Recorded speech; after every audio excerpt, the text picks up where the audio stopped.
Hi everyone, I'm Matt Metzger. You're listening to Ground Etc. This season we're talking all things soil prep and landscape contracting, from the right equipment to the right crews to strategies needed to run a successful landscape business. So we are talking to industry experts about the ground, the work, etc. And as you can see here, we are not in our podcast studio anymore. We actually get to hang out with a good friend of ours, Pete. How's it going, sir? It's going good. How's it going? We're doing great. You have a beautiful backyard patio here. Always nice to be in your lawn. Yeah, and that's see right. how you do it. That's right. This is home base. And so we get to hang out with Pete Denny here from GCI Turf and get to pick his brain. If you know Pete at all, you've seen his videos, you've seen the work that he does, the kind of insider information, even, and this is what I appreciate, Pete, you're even willing to tell everyone, sometimes it doesn't go the way you think it would go. I think one of your most recent videos, you made a big boo-boo. And so Pete is so down to earth. I appreciate the wisdom you're willing to share. Appreciate that you're willing to kind of open up even your backyard to us and share a little bit about today, a little bit how you got started. So thanks for having us down. You're welcome. I'm glad you're here. I'd say almost everything I've learned from failure. I like that. I like that a lot. If you're not messing up, then you're not doing something right, if that makes sense. Yeah, no, that sounds like you're experimenting and you're pushing the boundaries and trying something new. Yeah. So Pete, why don't you back it up for us? Because, I mean, you've got all these videos on the work that you're doing and the different projects and great tips on how to go about it. But can you start us at the beginning? How did this whole thing got started? How did you get into landscaping and yard prep? Well, fun story. I just met my soon-to-be wife, Tammy. Yeah. And had asked her to marry me. And obviously I went to her dad, asked him first, got his approval. Smart man. That's right, got his approval. And right about the time we were going to get married, about 30 days exactly before the wedding date, I got fired from my public job. No way. Yes way.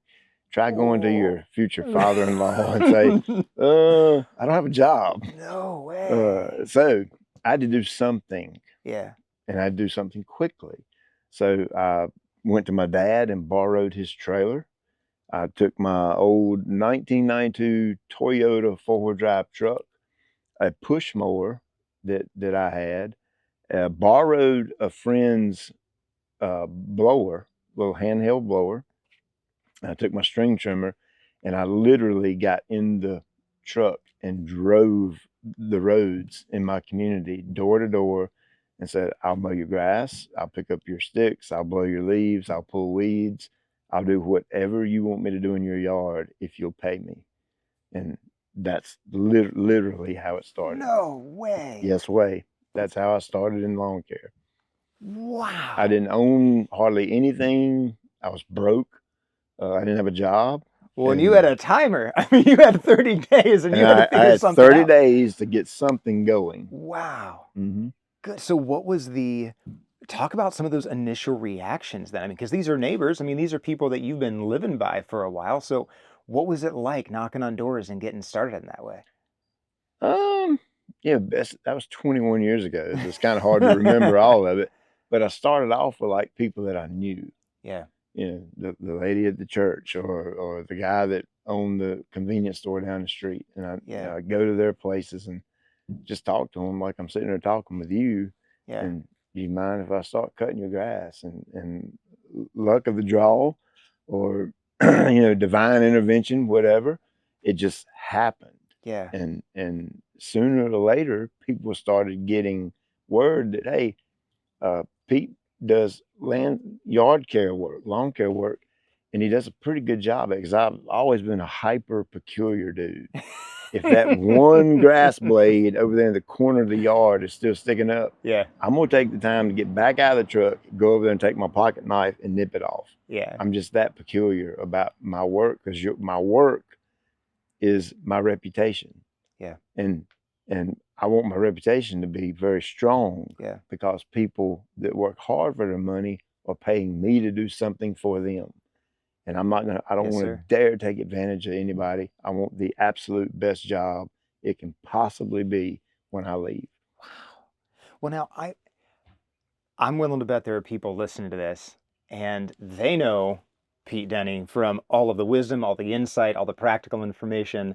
And I mean, you get down into the chemicals and down into the, the organisms and how it all works. And they're saying, this is how this got started. So Mhm. start to fill in some gaps then. How did you go from knocking on door to door and just scrapping it together because you had to starting to learn and starting to understand the why behind what you were doing?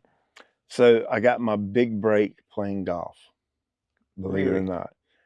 Actually, the golf course is right down the street here. It's my home course. And this was 19-ish years ago. Yeah. Went out by myself, afternoon, was playing around the golf. And on hole number 2, I hit a driver and I hit into the guy in front of me. Got up there, hey man, I'm sorry, didn't mean to do that. He was a solo player, and I was like, hey, you just want to play in together? I mean, it's just me and just you. And he was like, sure. The guy's name was Todd. By the way, he's still a customer today, 20 years No later, kidding. 19 years later. And just so happened that he was a surgeon, and he lived in a very prominent community in Greensboro, a gated community. And I told him my story about, well, I mowed yards and stuff like that. And he was like, I despise mowing grass. I hate it. I was like, well, hey, I know somebody that'll help you. And so I got in his neighborhood. And when I did that, how can I be respectful and word this the correct way? People who work hard or get educated or been fortunate to earn a really nice living, they make a lot of money. And typically, it's been my experience that they don't mind paying to get the job done right. So that was my big break to get in a neighborhood like that. And so money wasn't an issue, just do the yard correctly. And it was like green light for me. I was like, well, yeah, I can do this now, I can do that. Where, out here in the country, a single mother or whatever may not be as apt to spend as much money to make sure everything's absolutely perfect. Is what it is. Well, and may not be as concerned as much, And may right? not be as concerned. Sure. Is what it is. Yeah. But I got in that neighborhood, and we ended up in the last 19 years, we've probably picked up, I'd say, probably 100 yards in that one neighborhood. Wow. So that was a pretty sweet round of golf I played. You know what I mean? So it was a good afternoon to be out there. I was in the right place, right time, Yeah. and got hooked up with the right guy. And that's kind of how I got my break into getting into high-end residential maintenance. Yeah. And the more I learned and taught myself about growing turf and how I want the property to look when I leave it, yeah, I had the income coming in to allow me to do that and, experiment with this, experiment with that, and see what works and what didn't work. Yeah. And it just kind of snowballed from there. I mean, was there ever a moment, because again, to hear you talk about it now, you're talking how much you love it, how much you enjoy it. It's something that you're kind of obsessive about it, right? But initially, lawn maintenance, lawn care started as something that you were just trying to get bills paid so that your fiance I was didn't trying back to out. please my father-in-law. Right. You know? So was there, can you think back and see a specific point where I was doing this because I had to, but then I kept doing it and all of a sudden I learned to love it? Was it a certain moment, or when did you look back and realize and say, actually, I really like this. Like, this is something I want to keep doing. Oh, that was a light bulb moment. And I can remember that. It was my first fertilizer application I made. So in the beginning, I contracted out like a big national chain to do the fertilizer weed control portion on the turf, make the grass green, make it look good. And they kind of sort of wasn't doing a great job, in my opinion. Excuse me. So that's when I decided, well, I'm going to do this myself, and started doing a little homework and made my first fertilizer application. Went back a week later, checked out the results, and it was just like, wow, I like this. I didn't realize that grass liked food that much. And it was such a dramatic change in the turf, the quality of the turf, the look of the turf, how thick it was, and the color of it. It turned like really dark green. And I was just mesmerized by it. I was just like, I really want to do more of this. And so that's when I started diving into the chemicals and herbicides and Went and got my license. You have to be certified and Yep. licensed in the state of North Carolina to apply pesticides, and just basically started teaching myself how to grow turf, and I've just been infatuated with it ever since.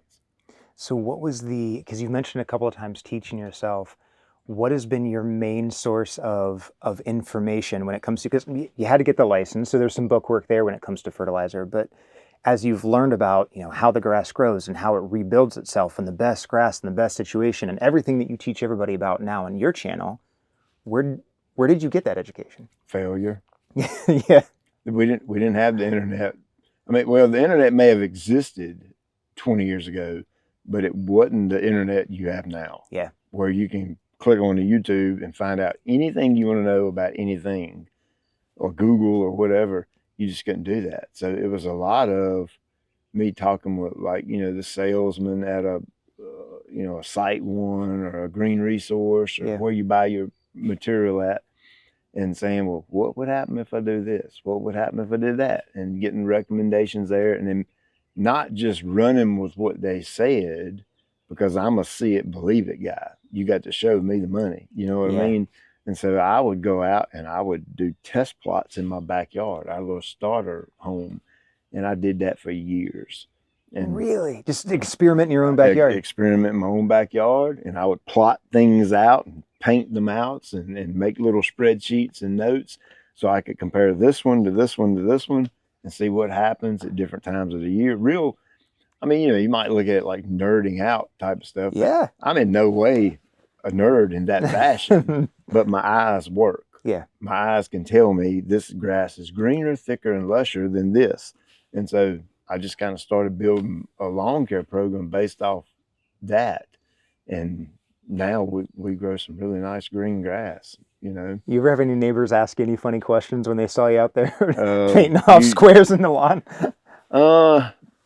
Yeah, I think I can remember a couple of neighbors asking me, "What in the world are you doing, man? You're crazy." And then now where I'm at now, before I planted the bluegrass back there in the back, that's just one big experiment back there. I used to have fescue back there, and they used to do the same thing back there. And the neighbors would walk by, and I could just see them. They were just looking at me like, "What is this nut doing?" Plotting out his own yard. It's like weird back there, like a big science experiment. But it was all for the sake of learning and teaching myself. Yeah. Because people are paying me to do stuff in their yard. I take that very seriously. I'm not going to go do something in the yard that's going to be counterproductive. Yeah. And so if I don't figure it out beforehand, you might as well not do it. Does that make sense? Yeah. Well, now you've mentioned failure a couple of times and how it's pushed you forward and you've learned from it. Can you think of a time where the failure was so big that it almost didn't propel you forward, that whether it's a big job or a big site or a project or something that you did, that it went way backwards and it almost knocked you over? I've got a good example, but nothing knocks me over. I can tell you that now. When I fail, I'm going to figure out how to do it the correct way. Well, that's why you're still around. I don't lay down for nothing or nobody.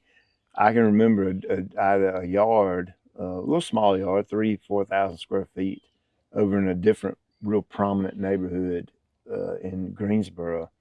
And I had the bright idea to take some water-soluble microprill 4600 urea, which, if you're not aware, that's a pretty hot fertilizer. And I went out with a belly spreader and tried to apply it in June to turf type tall fescue. I knew I was wrong, but I was so curious. Let's see what this does. And I overlapped way too bad, applied it way too heavy, and it pretty much smoked the entire yard. Oh. But yeah, it just fried it. Yikes. So you had to explain that to the homeowner. Oh, and then of course that was one you didn't test in your own backyard. Exactly. I got a little impatient and done the wrong thing by testing something I didn't really understand fully on a customer's yard, and that was a major failure. Yeah. But I made it right to the customer. I basically redid his yard for free, a complete renovation, got him back on track. Then he fired me, which was I would have been shocked if he kept me around. Yeah. you know. So that was a big time failure that I learned a very valuable lesson from. And to today, that has never happened again. And it will not happen. Period. You'll learn from those mistakes. I'm a very good learner. I want to switch gears for a second then. Let's back up to, this whole thing started with you needing to, right? You need to make sure that Mm-hmm. that marriage actually goes through. Mm-hmm. So that, how did your, Well, for the record, she was whipped since day one. Yeah. Money or no money. She fell she fell head over. That's what I tell people. It wasn't about the money. She was after me. No, I'm giving you a hard time. I ain't say that because she's not here. I was gonna say she was going to the She's not here, so I can say that. We can ask her to come out here. That's we can talk, okay. we can ask her about No. She'll have a different story. No. Well, but that's what I was going though for your, future wife at the time and future father-in-law at the time. What did they think of you jumping in a truck and driving around the neighborhood? What was their thought on you starting something on your own? I would imagine her dad was like, do whatever you need to do to provide for my daughter. Yeah. Number one, period. Yeah. I don't care what you do. Yeah. Do something. My wife, she's always at my back. I love that. Always at my back. I love that. Even here recently, some of these crazy ideas like starting the website and the GCI Turf Academy. And, when I told her that, she was like, what? You want to do what? I was like, yeah, let's do that. Let's try it. See what happens. Yeah. So she's always kind of had my back and always been a big supporter of my wild and crazy ideas. Yeah. And that's really allowed me to kind of go at it full speed. Yeah. And fortunately we're where we're at now because our marriage is just that good and that tight and gels that well that we kind of feed off each other. And she, now she will pull me back in at times. Yeah. Because I do have some ideas and she's like, I don't think that's a good one. Can you tell us one that she's pulled you off the ledge on? I wanted to start another business because I run 4 companies now. Ooh. We got four different, sections of business. And I wanted to start another one that it's like a mobile mower blade sharpening service. Wow. Where we send the truck out to homes and do the thing, and that way the customer don't have to go to the shop. And she was like, don't you have enough going on right now? That kind of thing. Yeah. And so I was going like, yeah, we're probably busy enough right now. So I got that one on the back burner, but it's coming one day. One day. Well, but I love that you've got that kind of relationship with your wife, and because this is what we're talking about: is how do you make a business go? Here you are, a successful businessman in this industry, and some of it's out of necessity. You just had to figure it out. Some of it's the experimentation and learning. But it sounds like a key component to your success and this whole thing working is that you had somebody beside you that was supporting and that was 100%. That had your back. Yeah. I can say I probably would not be where I'm at today without my wife. Yeah. I just wouldn't. The scariest time in my entire business career happened on this couch in here. She sat me down and she said, I'm gonna quit my job. And this was about 14 years ago, roughly. She was a nurse making 65 grand a year. And I was kind of, sort of getting going really good. And I think at that time we probably generated maybe 70 grand a year from my lawn care. That was with paying one employee. So I wasn't making 70. Yeah. I was more like making 30 or 32 or something like that. And so she was still the breadwinner. And that was when she was pregnant with my son, Jax, my special needs child. And we kind of already knew all the hospital and travel and all that kind of thing was going to go on. And she felt like she wanted to be by his side 100% of the time. And I wanted that. But I'm a math guy too. I was like, these numbers don't work. Those numbers don't math all that great. You know what I mean? And so she sat me down there and she said, just pray about it. Pray about it and let's see what doors God opens for us. And we did. I prayed over that for a couple of weeks, and I come back to Tammy and I said, you know what, I'm comfortable. We're gonna trust the Lord with this, and we're gonna do this. January 1st, you quit work. And when we did that, and she was able to help me a little bit, like with the invoicing and calling customers and things like that, and some of the office work type stuff, we exploded. Really? Exploded. Wow. So I was like, thank you, Jesus. I'm sorry if I ever doubted. Yeah. And you know, and I, ever since she's been at home, it's freed me up even more to go after some of the things like I wanted to go after. Yeah. You know, business wise. Yeah. So Pete, you mentioned a couple of times some big moments, right? The big moment when you had to pay the bills, a big moment when, you know, that the golf outing, right, where you got into a new neighborhood, the big moment when your wife said, hey, this is the direction she wants life to go for you and your family.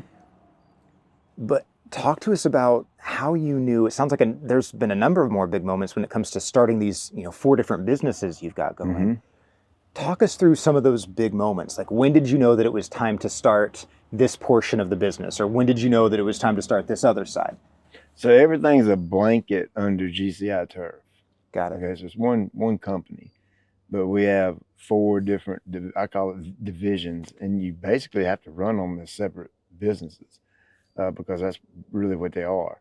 One's the maintenance, or you know, I have crews that go out and do the mowing and trimming and you know all that kind of thing with the yard, and that's their own thing, the maintenance side.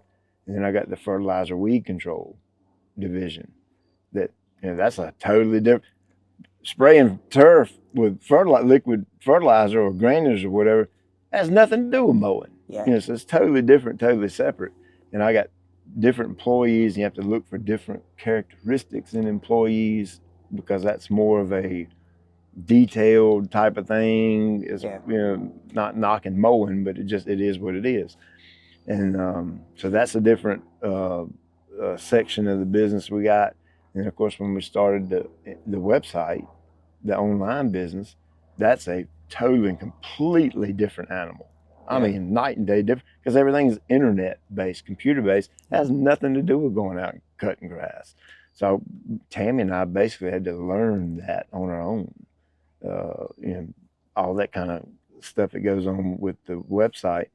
And then that led to a second business, online oriented, to where people from all over the country ship us their mower blades, their lawnmower blades. And right down here at my office, we sharpen them, put the perfect 30-degree angle on them. They're razor sharp when they go. They're so sharp that we have to dip them in hot wax so that when the customer opens the box, the packaging, they don't cut their finger off. And, you know, sharp blade equals healthy turf. And so that's the other business I kind of started. And to my knowledge, I don't know that anybody anywhere does anything like that. Let's talk more about how you progressed then into YouTube. So it sounds like your first couple of videos, you're just, again, kind of back to necessity, right? You had a client, you had a customer you're working with that needed something, and then you realized the comment section, then people started asking you questions. Was there a certain experience that you realized, like, this could be a big thing for not only growing your business but also connecting with the community? Oh Lord, yes, that was another wow moment. Yeah. I think I was up around 3, 4, 5,000 subscribers or something. Yeah. I was talking about grass seed and how I custom blend my grass seed here at my local blender, my local company, to suit the environment I'm trying to grow grass in. Okay. And you know, one of the perks of that is when you buy a bunch of grass seed, you can get your company logo on the bag of grass seed. Just a cool perk, you know. And I was like, well, that would be pretty sweet to roll up to a customer's house, and here's little old Pete that had his Toyota truck back in the day, and now he's got his logo on the bag of grass seed. So that happened, and I had a bag of grass seed in the background of a video. Didn't even know it was sitting there, and was talking about grass seed. And this dude from Virginia, name's Michael, to this day is probably one of my best friends I have. Really? To this day. he emailed me and said, "How can I get some of that grass seed?" And I said, "You can't get that grass seed. That's my grass seed." So he tracked it down. How in the world he did this, but he tracked it down to the blender and got the bag of seed from the blender, and then emailed me a picture of my grass seed in his garage. And I'm like, that's bold. That's a bold "What move. are you doing, dude? This is my grass seed. How'd you get that?" "Oh man, I just did this.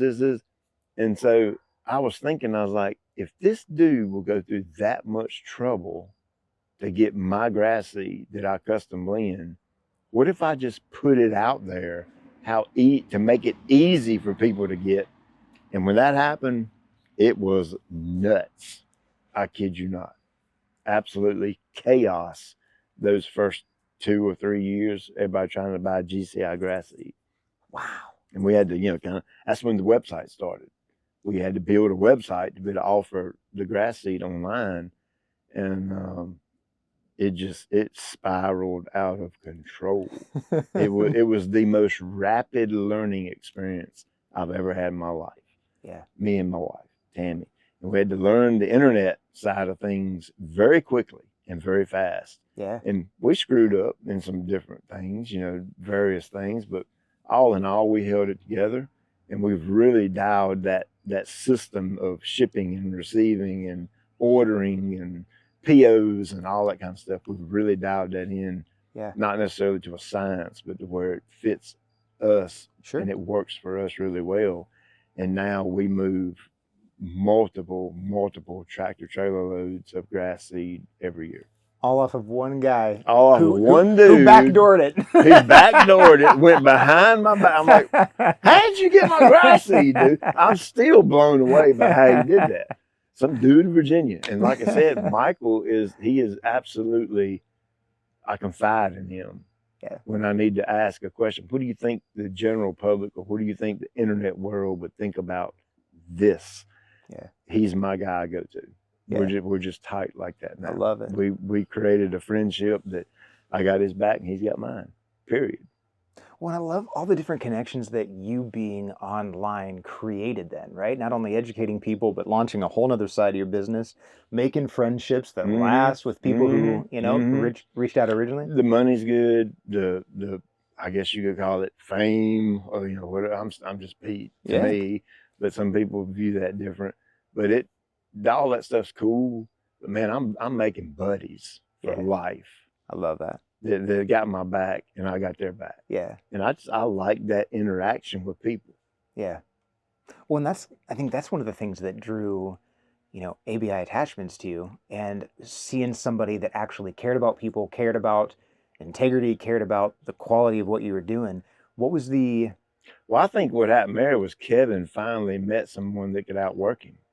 And I think Kevin was impressed. That's why. I'm looking forward to him seeing that. Yeah. That sounds like a challenge. I could outdo Kevin. Honestly, we should consider that. You get yourself a gig where you've got 2 ball fields that need to be taken care of. We'll put you on one and Me put Kevin on the other. I'm good. I'll do that all day long. Oh man, I'm a very competitive dude too, if you can't tell. So. Yeah. All right, Kevin. He's calling you out, man. I'm coming to get you, bro. I'm coming to get you. So, do you have of all the videos you've put out there over the years, is there one or two that stand out as your favorite? Was there a certain job or a certain video or a certain interaction that you just highlights for you? Yeah, I'd say there's 2 categories on that. One is a Pete's favorite, and that's when I turned my bluegrass back here into a ball field. Wow. Went back there and painted the diamond, painted the infield clay, and really did it up. We had a big 4th of July thing here. We had the ice cream truck. We rented out the ice cream truck, or the Kona snow ice, or whatever it is. Had a big family here, big family outing, and a bunch of the neighborhood kids come, and we played a big wiffle ball game back there. That's fun. And the prep work on that was insane, just to get the field out there, because it was all paint work. I had this big logo I painted in the grass, and it was so amazing. But I'd say a video that even trumps even more than that that stands out to me even more than that is I've got 4 or 5 different videos where things have just happened naturally. And I feel like God's put me in the right place, right time. I rolled up to this lady's yard to do a aerating seeding job. And I seen her out there on her hands and knees working in her yard, trying to prep it for me to make sure it was absolutely perfect for me. And come to find out later, she was a single mom. And so none of this was, it just happened. And I caught it all on video because I planned to video this aerating seeding job. And in the end of the video, I said, I'm not even going to send you a bill. I mean, when I rolled up and saw you working that hard, you literally broke my heart. Here I am rolling up with all this specialized equipment. Yeah. And you're out here manually doing stuff in the yard just to get it ready. And I was like, man, you really got to me. So I'm not charging. And come to find out, she didn't hardly have the money to pay for it anyway. Wow. She just wanted a nice yard so bad. So she got a free yard, and that blessed me more than it even blessed her. Yeah. Another case was I do a lot of gravel driveway renovations, and this lady had a driveway. It was almost a mile long. It was a massive driveway. Whoa. And it was the worst driveway I've ever seen in my life. I'm talking about ruts that were 1.5 feet deep. Yikes. Through the middle of the driveway. Special needs child. And they wanted to fix the ruts only so that the nurses that come 4 days a week to give care to her son could get in and out of the driveway. And I was like, that ain't gonna happen.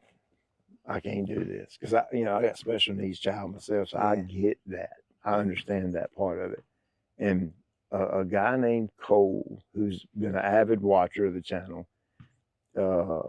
made a comment on the video and said, why don't we just raise enough money and buy a couple of loads of rock and and you can fix the driveway that way. And I was like, okay, let's do it. And ended up raising almost $10,000. I think it was about $12,000 almost overnight. Good grief. I had to just absurd opportunity to take her 13 dump truck loads of rock. So she got a brand new driveway, not just the ruts in that one spot, fixing it up. From the road all the way to her house. Wow. Brand spanking new driveway. So the YouTube thing's been great, but those are the times that I can see a bigger picture of maybe this is why I'm on YouTube, Doing good work, being a good neighbor, taking care of people. There's a lot of crap on the internet. There's a lot of crap in this world. Yeah. But when somebody sees a dude helping somebody, and it blesses them, and not to mention, they got a brand new driveway. Yeah. That was absolutely, and it wasn't a short one. It was 13 dump truck loads. Yeah. And I was just on that week. You couldn't touch me. I was on cloud 9, man. You know what I mean? Yeah.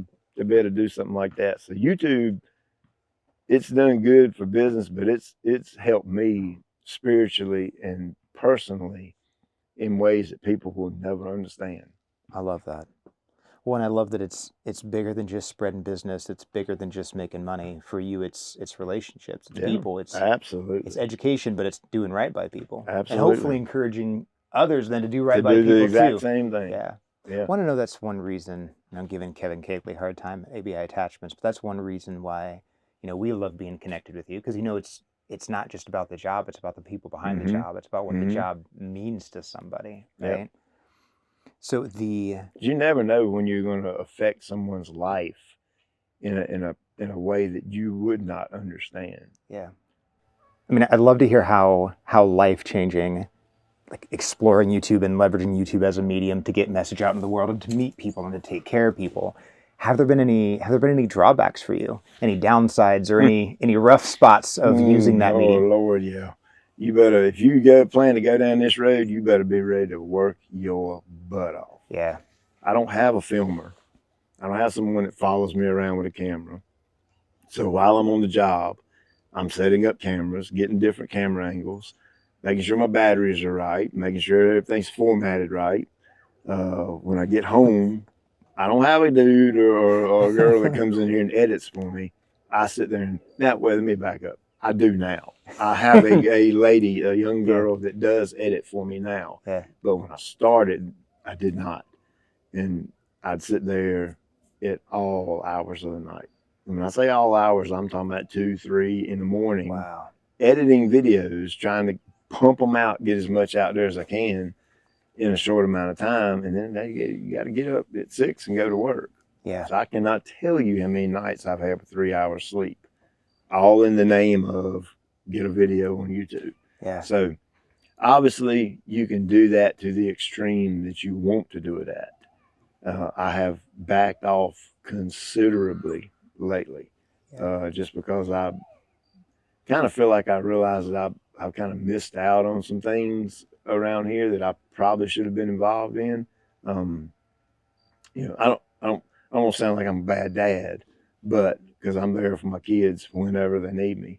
But I feel like the videoing and YouTube kind of overshadowed some things that I probably should have been there, to be honest with you. Well, I appreciate that vulnerability, Yeah. Pete, because I mean that's what we're asking, right? Because it sounds like if you're going to jump into this game and jump into the algorithm, it takes a lot, and there's legitimate cost to that. There's consequences behind that too. Yeah. You know, by missing things that you should probably be there.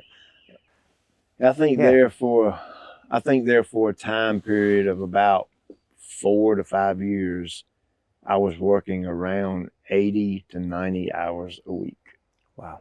That would be 40 hours at my job, my day job. I call it my day job, my lawn care business.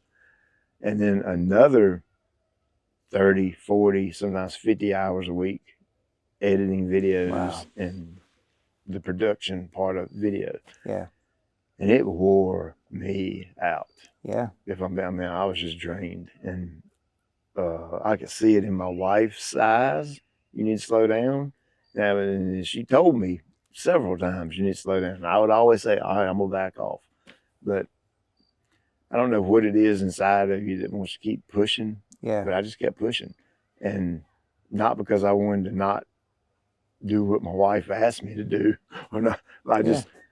I could see a light at the end of the tunnel thinking that, hey, I'm going to blow this thing up and get so crazy. Everybody in the world is going to know who GCI is. And it just didn't work that way. And I had to slow down. Yeah. I just couldn't mentally, physically, spiritually, just could not keep doing it. And so I went out and found me an editor, and she does a fantastic job. And then I still do the videoing myself because honestly, that's not the hard part. The editing is the hard part. And then, so I've cut back to like a video a week now. Yeah. Sometimes you might get 2 out of me a week if I'm feeling froggy, but 1 a week is a gracious plenty.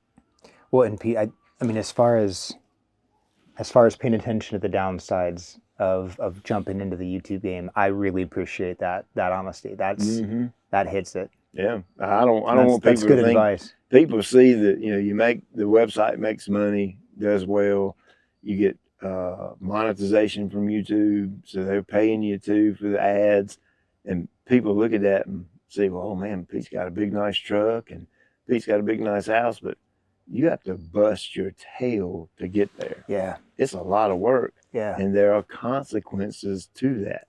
Everything has a cost, right? Everything has a cost. And my cost was, it just got a little bit out of hand, and that was kind of ruling my life, my personal life. Was they're in there watching TV, chilling, having a good time, and I'm over here at the table editing videos with headphones on. Yeah. And it's just that's not the kind of dad, that's not the kind of husband I want to be. Yeah. So I respect that. That's not the dad I am, and that's not the husband I will be. So that's why I nipped that in the bud. I respect that. And oh man, my wife and my kids, you can see it all over their face. Yeah. They're much more happy now. They got you back. They got daddy back. Well, and I love that. I mean, this is an example of like you said, you don't ever get knocked down. Failure doesn't knock you down, you just learn. So here's the exact same thing all over again. That a really hard season, it hit you. It was kind of but a failure, but in a turn it different around. way. Yeah. Oh, You know, in exactly. a different Yeah. way, I failed my family. You know, and I don't want it to come off like it was this major catastrophic Yeah. moment or nothing, but it just kind of slowly hit me that, you know what, maybe life behind the camera ain't as important as my Right on. time I'm missing with my kids and my wife. So I love that. limitations now, and I've been playing golf with Jax like once or twice a week, and we are eating it up. I love that. Yeah, your Yes. son was hitting golf balls when we pulled in the Yes. driveway. I love I it. mean, we are eating it up. I'm eating it up. Yeah. You know? Good for you. Yeah. Well, and I love that. I mean, back to you giving advice and sharing your wisdom, right? So let's keep down that track. I mean, you've done so many things and you've jumped into so many different things. You've started so many different things. If there's somebody listening or somebody watching your YouTube channel that they've got a thing they do, maybe they started a lawn service, or maybe they, I don't know, they started in FERT because somebody they knew did, and they want to jump into something else. What's some advice that you'd give them? I'd say work hard and integrity. Yeah. When you tell somebody, especially a customer, is going to pay you money. Yeah. You tell them you're going to be there on a certain day and you're going to do a certain thing in their property. Yeah. You need to do it. Yeah. Don't keep giving excuses and all that, because I built my business based off that. If I'm going to be somewhere and do something, I'm going to do it. And of course, the hard work is part of that. You have to work hard. If I could go back and tell myself 15 years ago, I would, if I could go back 15 years ago and tell that Pete something that I know now, it would be set some limitations. Meaning, I just turned 50 years old. I've worked incredibly hard my entire career physically. My body hurts. There are times I get up and I'm like, oh my gosh, I got to do this again. I can't even hardly move. But that comes from not using my mind when I was working when I was younger, picking up 2 bags of grass seed instead of 1, you know, picking up the whole sliding pallets with your hand instead of using a machine to move it. You know, stuff like that, when at the time you don't think about that. But that's some big advice. Yeah. Is protect and take care of your body. Yeah. Because it's the only one you get.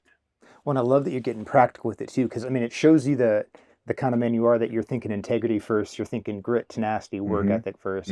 But then there are also very tactical, practical things that people can do to be successful as they try to jump over. And I know for you, taking care of your body is one, but you've always been kind of an equipment guy too, and that's really how you got to know us and we got to know you, is seeing that you value quality equipment, you value having the right tool for the right job, right? So how do you, over the years, how have you learned to kind of discern, is this tool the right tool? Is this tool the tool that I need? Is this the tool quality enough to meet my purposes? How do you learn that? Well, I think it depends on the avenue you go down as far as what type of work I'm going to do. You know what I mean? If I'm going to bush hog big fields for my entire career, then obviously you want equipment that's a niche product for that. You probably want a tractor with a cab and a big nice bush hog. You want to be comfortable while you're working. That's a big deal for me. You know, I busted my tail for 20 years, and now I'm going to enjoy the comfort of the machine that makes it easier on me. Does that make sense? Yeah. And so I definitely look at that when I'm looking at equipment. And I definitely like that the equipment is designed to do what's going to make me money in my business.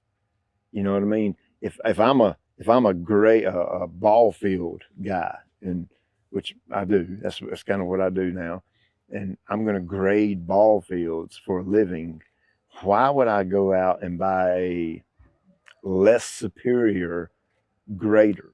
You know, you can name the brand or name the product which you want, but why wouldn't I go above and beyond and buy the absolute best thing on the market that I think's on the market, that's the best, so that I can provide that perfect finished job?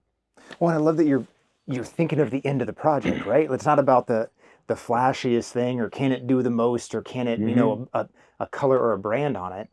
Will it make me profitable? Right? Yeah. As a business owner, honestly, what is my return on this dollar? And honestly, I'm not really worried about the cost. Yeah. I believe there's a time to be frugal and a time not to be. And if the equipment is going to make a more efficient operator, or make the job more efficient, meaning you can get done the same amount of work in a quicker time without sacrificing quality, or even improve quality,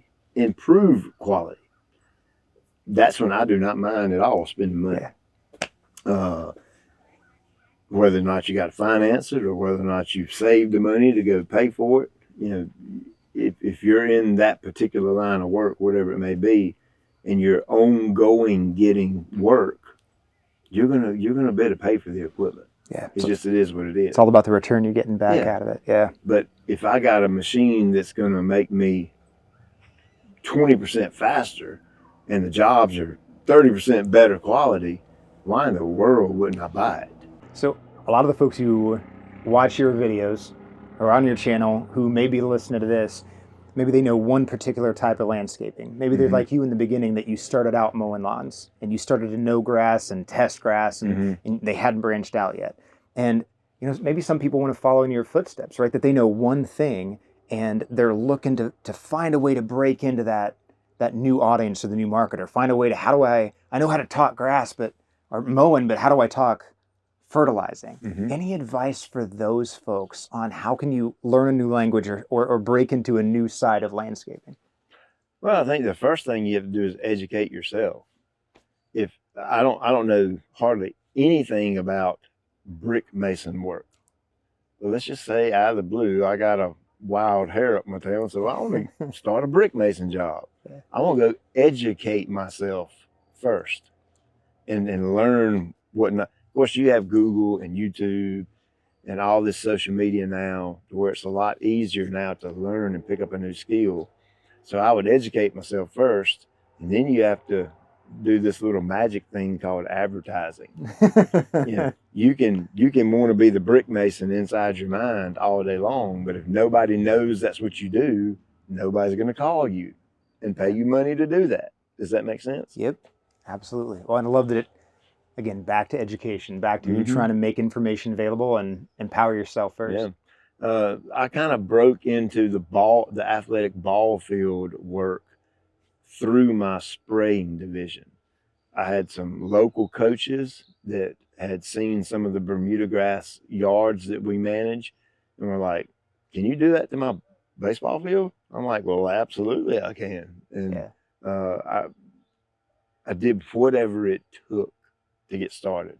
I didn't have my big multi-pro boom sprayer. I can spray a baseball field in 16, 18 minutes now and not lift a finger. I didn't start off like that. Yeah. You ever seen the spray trucks with the big tank and the big hose, the 400-foot hose? I would drag it across the field and walk the entire baseball field. That's the grit. Yeah. You know what I mean? Do whatever it takes to get the job done. And I built myself up, worked myself up to get some of that nicer equipment. And that led into infield work. Pete, don't you have something that you can smooth out the infield with? And it's like, yeah, I'll figure it out. I'll do that. And I can't remember exactly what I used on my very first infield job, but it wasn't an ABI force. it was a shovel and a rake and some kind of box blade equipment I had behind a little tractor. And I did whatever it took to get the job done. And then obviously I've graduated to a force now. And, man, things are so much easier. A little bit easier than a rake and a shovel, Pete. Oh, my word. So much easier with ABI now. Yeah. It's not even, you can't even compare the two. Right on. Right on. Well, and I know that this is, you've also mentioned, and actually we're going to save this for next time, right? So next time we sit down together, it's not just you doing the work anymore. So not only have you graduated your equipment, but you've also, kind of graduated your team and your teams and how big of a company you've got. And so I'm sure a lot of people listening, it's not just them either. Maybe they've got one person or two people and they're trying to figure out how to level up and get bigger teams. So next time we sit down with you, we're going to talk all about teams and finding the right people and how to raise them up and how to train them and make sure the right ones. But for now, we appreciate you kind of giving us insight not only to your home, but also to how things got started. Thanks a lot for the time, Pete. Yeah. We appreciate it. My pleasure. So make sure to stick around and make sure not only subscribe to Pete's channel, GCI Turf, but subscribe to Ground Etc. as well. That way you can catch us next time when we're back with Pete and talking all things team and leadership inside of landscape contracting. So see you next time.